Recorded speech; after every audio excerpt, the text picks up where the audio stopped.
Esse era bem criativo.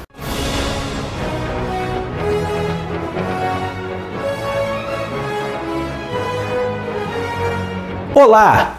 Bem-vindo ao Fantasma Brasil! Após a morte do quinto fantasma pelas mãos do pirata Punho Negro, coube ao sexto fantasma encontrar esse pirata para levá-lo à justiça. Como nós falamos no nosso vídeo sobre o quinto fantasma, este estava com a sensação de que algo estava para acontecer e chamou seu filho de volta para Bangala. E isso acabou contribuindo para que o sexto fantasma ascendesse imediatamente após a morte de seu pai. Na segunda parte da aventura O Punho Negro, inédita no Brasil, nós vemos como o sexto fantasma empreende uma verdadeira caçada a este pirata. E é interessante que ele descobre que desde a morte de seu pai, o Punho Negro estava um pouco assustado, pois pouco antes dele sair do local onde ele deixou o fantasma ferido, este disse que iria voltar do além para assombrá-lo e ele o reconheceria pela marca, e mostra o anel da caveira. Acontece que o quinto fantasma teve tempo de contar essa história para seu filho, que, se aproveitando da superstição em torno da imortalidade do fantasma, faz com que o Punho Negro fique cada vez mais apavorado. Ele começa a ver a caveira em todos os lugares graças aos esforços do fantasma e de seus aliados. É assim que o Punho Negro acabará sendo expulso pelos outros piratas que estavam vendo-o como um comandante amaldiçoado. O sexto fantasma consegue capturar o pirata Punho Negro, mas este morre antes de ser efetivamente levado à justiça em decorrência da peste negra que graçava naquela época. E as histórias envolvendo o sexto fantasma, embora sejam até poucas, são realmente muito interessantes. De acordo com a história, foi o sexto fantasma quem criou a Patrulha da Selva, quando, indo até Sanloi, um reduto de piratas, ele enfrenta o Barba Ruiva, o líder dos piratas, e ao derrotá-lo se torna ele o rei dos piratas de Sanloi. E aí ele faz uma coisa interessante, ele pede que o Barba Ruiva e seus 3 comandantes, que ele também havia enfrentado os 3, né? Ele pede que eles separem 100 homens de confiança. E são esses 100 piratas os primeiros patrulheiros da selva. É muito interessante essa história. A gente já contou, inclusive, a história da Patrulha da Selva aqui no nosso canal. É importante dizer que o Lifalk faz uma confusão, às vezes, em relação ao sexto e o sétimo fantasma.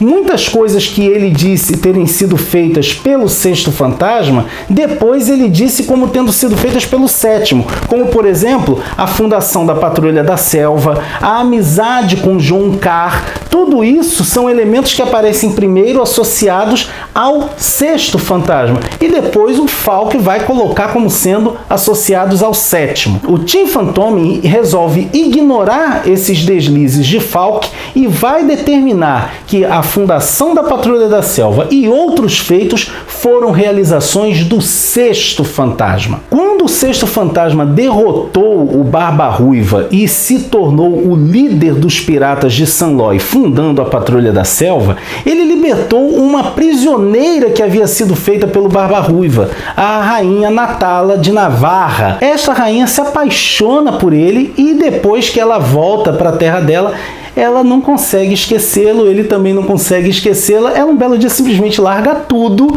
e vai viver com ele na Floresta Negra. É uma coisa assim muito bacana. O sexto fantasma também fez amizade com o imperador Joncar. Joncar foi um imperador negro que tinha um vasto reino e a amizade do fantasma com Joncar não podia começar de uma forma mais auspiciosa. Joncar estava caçando na floresta quando foi atacado por um tigre. Lifalk comete essa gafe, um tigre, em Bangala. Não tem tigre lá. E ele é salvo pelo sexto fantasma. E ele fica muito aborrecido porque ele era muito orgulhoso e ele não aceitava ser salvo por ninguém, então os dois acabam saindo no braço. E a partir dali, a amizade entre eles acaba sendo solidificada.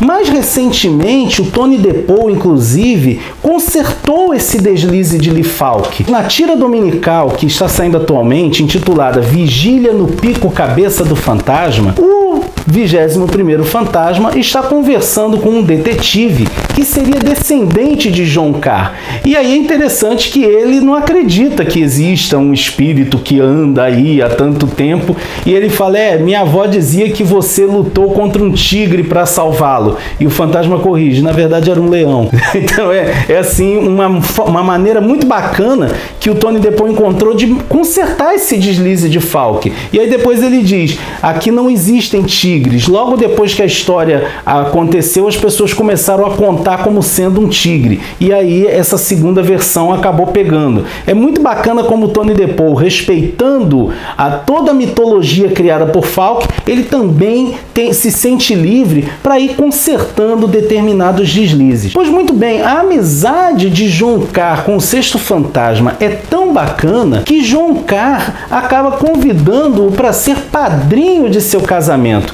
E curiosamente, o sexto fantasma acaba tendo de salvar a futura esposa de John Carr, que havia sido capturada por piratas. E é aí que a amizade dos dois se firma em definitivo. John Carr, ao se casar, leva sua esposa para a lua de mel na cabana de Jade, que fica na praia de Kilauea, aquela praia que aparece muito no universo do fantasma, em que metade da areia é feita de pó de ouro.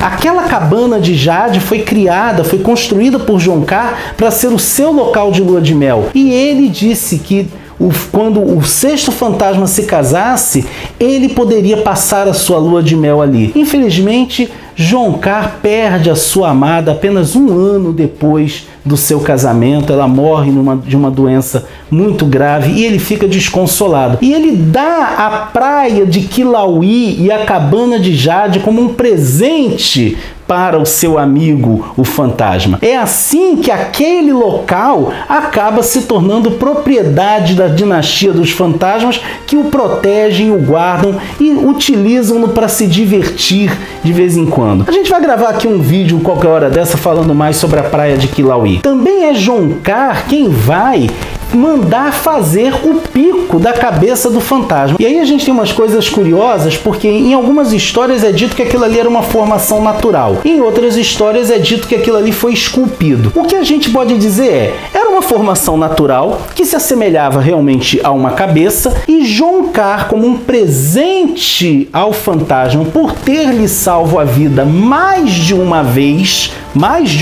John Carr foi salvo pelo fantasma, ele manda fazer um monumento com o rosto do seu amigo. O Falk comete um deslize quando ele diz que quem fez o projeto foi Michelangelo, mas Michelangelo já era morto há mais de um século no período do sexto fantasma, então não daria para ser isso. Tanto que o Tim Fantomen, mais uma vez, ignora essa parte.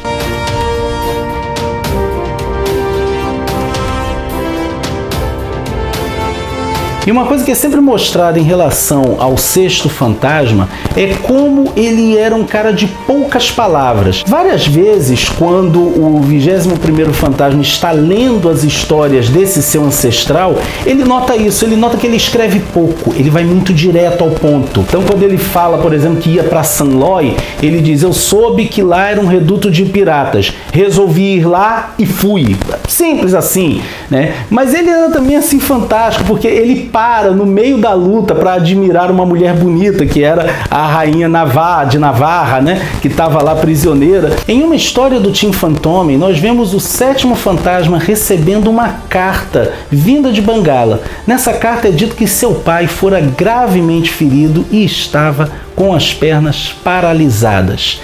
Ele imediatamente retorna para Bengala e chega a tempo apenas de ver seu pai falecendo porque a ferida havia gangrenado e ele havia tido uma grande piora. E é assim que o sétimo fantasma faz o juramento da caveira. E é muito interessante quando a gente para pensar que todos os fantasmas têm mortes muito trágicas. Todos eles morrem de uma maneira muito violenta, porque afinal de contas é o estilo de vida que eles levam. Nenhum fantasma jamais conheceu seu avô, nenhum fantasma jamais conheceu seus netos, nenhum fantasma morreu uma morte tranquila. Isso parece ser um padrão nas histórias do fantasma e eu particularmente acho que é muito coerente. Em uma história envolvendo o sexto fantasma, nós vemos algo muito inusitado que vai ser fundamental para as histórias do espírito que anda ao longo do tempo: a criação do Correio da Selva. Resumidamente, o Correio da Selva é criado pelo sexto fantasma por acidente. Mas isso a gente vai contar num próximo vídeo.